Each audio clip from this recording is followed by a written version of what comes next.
নমস্কাৰ। এটা ৰাজনৈতিক বিষয় লৈ আহিছোঁ। অসমৰ বিধানসভা নিৰ্বাচন অনুষ্ঠিত হৈ গ'ল। অহা 4 মে' তাৰিখে ইয়াৰ ৰিজাল্ট ওলাই যাব। কোনোবা নহয় কোনোবাই চৰকাৰ গঠন কৰিব।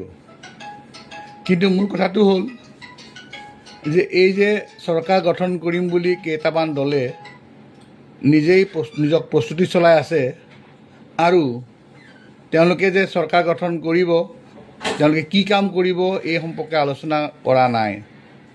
তেওঁলোকে আলোচনা কৰিছে তেওঁলোকে যদি চৰকাৰ গঠন কৰে তেতিয়াহ'লে তেওঁৰ অপজিট যি পাৰ্টি থাকিব সেই পাৰ্টিৰ লিডাৰক তেওঁলোকে বিভিন্ন কাৰণ আছে, নোহোৱা বুলি কোৱা নাই, বিভিন্ন কাৰণত এৰেষ্ট কৰি জেলত থ'ব। আৰু ইটো পাৰ্টিয়েও কৈছে যদি আমি চৰকাৰ গঠন কৰোঁ তেতিয়াহ'লে ৰেছপেক্টফুলি আদাৰ যি পাৰ্টি থাকিব তেওঁলোকৰ পাৰ্টিৰ লিডাৰক বিভিন্ন কাৰণত, তেওঁলোকৰো কাৰণ আছে, জেলত সুমুৱাই থ'ব। ইয়াৰ ফলত ৰাইজৰ কি লাভ হ'ব? ইয়াৰ ফলত আমাৰ ৰাইজৰ দৰিদ্ৰতা দূৰীকৰণ হ'বনে? ইয়াৰ জৰিয়তে গণতন্ত্ৰৰ প্ৰতি সন্মান আৰু ৰক্ষা হ'বনে?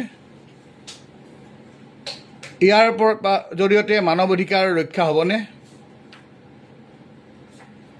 আমি ধৰ্মনিৰপেক্ষ দেশ, ধৰ্মনিৰপেক্ষতা ইয়াৰ দ্বাৰাই প্ৰতিষ্ঠিত হ'বনে?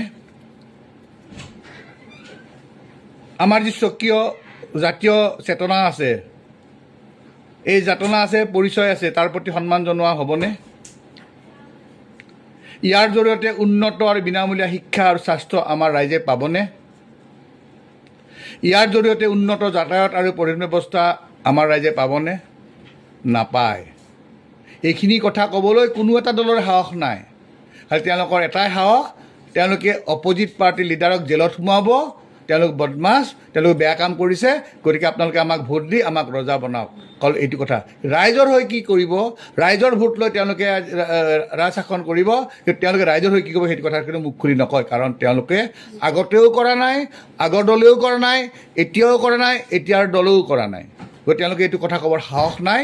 গতিকে মই ভাবোঁ এই নিৰ্বাচনৰ জৰিয়তে একেকেইজন মানুহে ইলেক্ট হৈ আহিব, একেকেইজন মানুহেই শাসন কৰিব, কোনোবা অপজিট পাৰ্টিত বহিব, কোনোবা ৰুলিং পাৰ্টিত বহিব। আৰু তেওঁলোকৰ কিছুমানৰ খালি চোলাটো অলপ চেঞ্জ হৈছে, যে বিজেপিৰ পৰা কংগ্ৰেছ হৈছে, কংগ্ৰেছৰ পৰা বিজেপি হৈছে, বাছ ইমানখিনিয়ে কথা। অন্য আৰু ৰাইজৰ একো কাম নহয়। গতিকে ৰাইজ সজাগ হ'বৰ হ'ল। আপোনালোকে এইবাৰ একদম খুটি নাটি লক্ষ্য কৰিব, প্ৰতিটা কৰ্ম লক্ষ্য কৰিব ৰাজনৈতিক নেতাৰ, আৰু আপোনালোকে প্ৰশ্ন সুধিবৰ কাৰণে আপোনাৰ সাহস গোটাওক। কাৰণ আপোনালোকৰ ভোটৰ জৰিয়তে তেওঁলোকে এতিয়া শাসনত বহিব আৰু তেওঁলোকে আৰামত তেওঁলোকৰ দিন তেওঁলোকৰ পত্নী, পুত্ৰ, পতি চবৰে লগত, ঘৰৰ মানুহৰ লগত তেওঁলোকে আৰামত দিন কটাব। গতিকে আপোনালোকে কিন্তু আমি সেই একেই কষ্ট কৰি থাকিব লাগিব। ধন্যবাদ।